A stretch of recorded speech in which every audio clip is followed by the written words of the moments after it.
سامعین عظام، رب العالمین کا بے پناہ شکر ہے، احسان ہے کہ اللہ تعالیٰ نے عظمت قرآن کے عنوان سے ہم کو اور آپ کو یہاں جمع فرمایا۔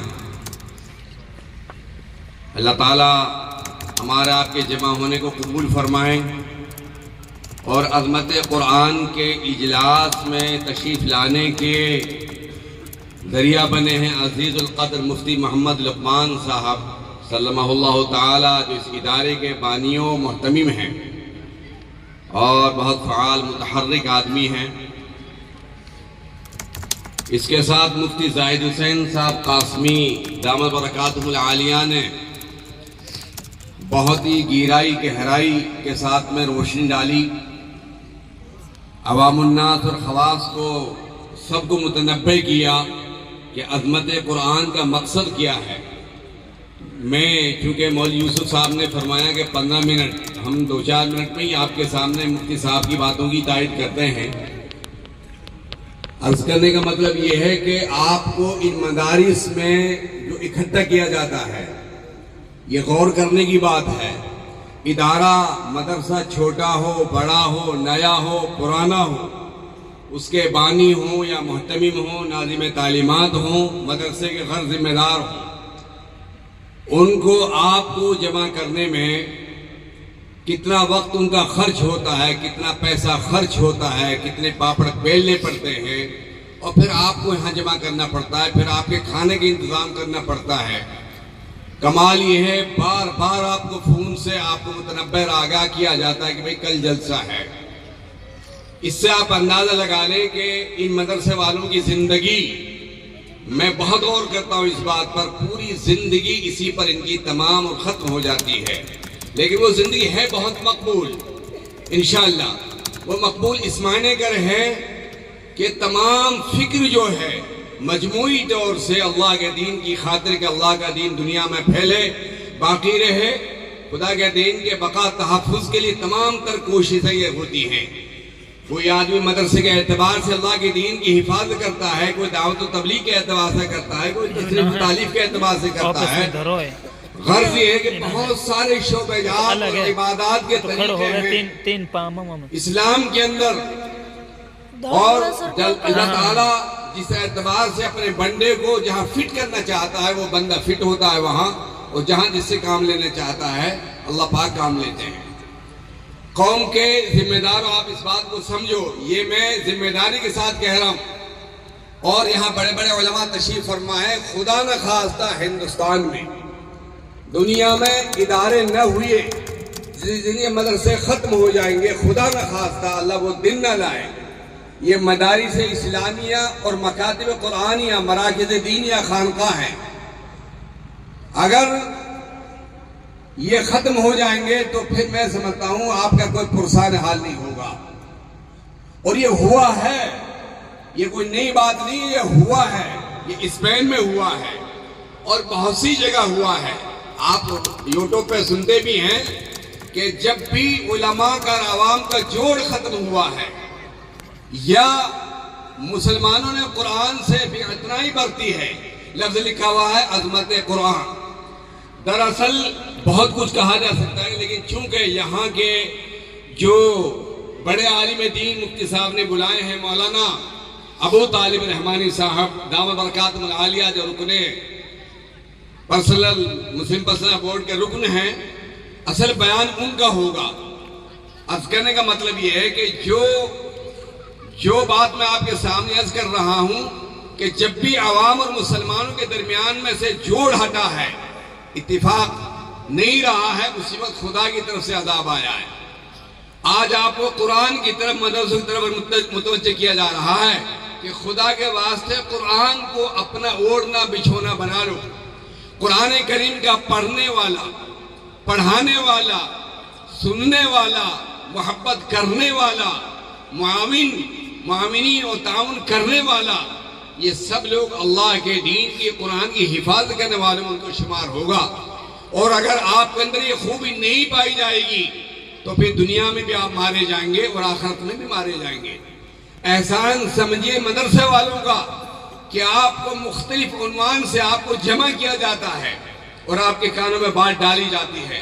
کمال یہ میرا تجربہ، میں نے مفتی زاہد صاحب سے کہا، عرض کیا تھا کہ مفتی صاحب ہماری عوام ایسی ہے کہ مالدار ہے میوات میں، مجھے آپ قسم سے بتا دو جو سرپنچ جیتا ہے وہ بھی کروڑ 2 کروڑ 1.5 کروڑ بتاتا ہے، جو ہارا وہ بھی اتنے بتاتا ہے. ایسا ہی ہے نا کہ اتنے پیسے اٹھ گئے. اب سے 6 مہینے پہلے، تقریباً 6 مہینے پہلے ہم نے پوچھا بھئی آپ کے اتنے پیسے ابھی الیکشن آئے بھی نہیں، کیسے اٹھ گئے آپ کے؟ اب مجھ سے زیادہ آپ جانتے ہیں کہ ان کے اٹھانے کا طریقہ کیا ہے. اگر مسلمانوں کی میوات کے مسلمانوں کی مالداری دیکھنی ہو، معاف کرنا آپ کو شاید بری لگ جائے، ان کی بیاہ شادی دیکھ لو اور ان کے بھات دیکھ لو اور ان کے الیکشن دیکھ لو، اس وقت آپ کو پتہ چل جائے گا کہ میوات میں کتنے بڑے بڑے مالدار لوگ پڑے ہوئے ہیں.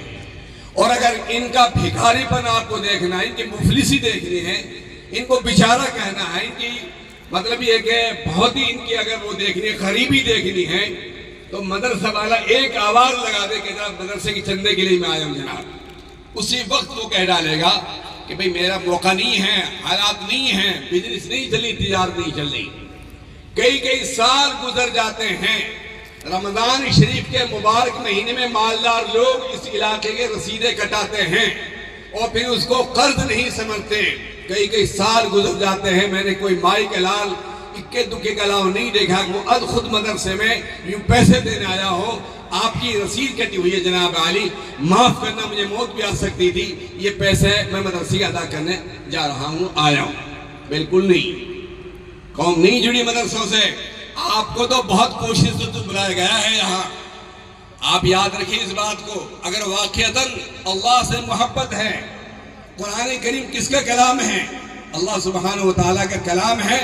میں آپ یہ مدرسے آج ہی خدا نخواستہ ختم ہو جائیں، اللہ کا دین باقی رہے گا، قرآن باقی رہے گا. میں نے قرآن کی آیت پڑھی کہ اِنَّا نَحْنُ نَزَّلْنَا الذِّكْرَ وَإِنَّا لَهُ لَحَافِظُونَ، بے شک ہم قرآن کو اتار رہے ہیں ہمیں، اور ہمیں قیامت کے تک اس کے محافظ ذمہ دار ہیں، اس کے گارنٹر بھی ہیں، ذمہ دار بھی ہیں.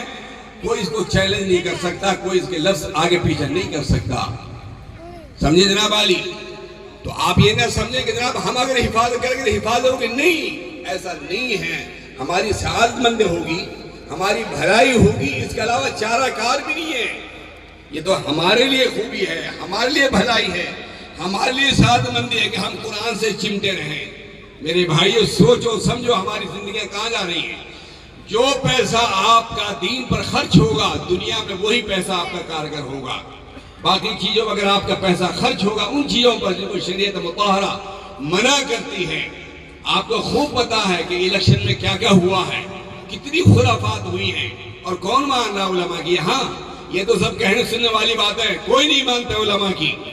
یہ ہم کر رہے ہیں، رات دن کر رہے ہیں، ہمارے علماء کر رہے ہیں، سب کر رہے ہیں، سب کام کر رہے ہیں. آپ کو روک رہے ہیں لیکن آپ نہیں گردان رہے، بالکل آپ نہیں مان رہے. لہذا یہ عظمت قرآن کے اجلاس ہے. میں نے آپ کے سامنے حدیث مبارکہ پڑھی.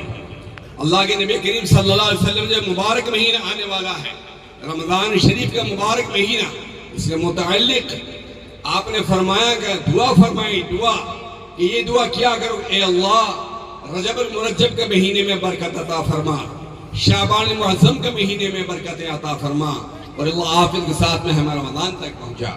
کتنی بڑی کتنی شاندار دعا ہے. تو رمضان شریف کا مبارک مہینہ کیونکہ اجلاس عظمت قرآن کا ہے، قرآن کریم کی خاصی نسبت رمضان شریف سے ہے، جیسا کہ مفتی زاہد حسین صاحب نے بالتفصیل آپ کو بتلایا. مزید اس کی ضرورت نہیں ہے. لہذا اللہ تعالیٰ مجھے بھی آپ کو بھی قرآن مقدس پر 100% عمل کی توفیق نصیب فرمائیں. ایسا ماحول بنائیے.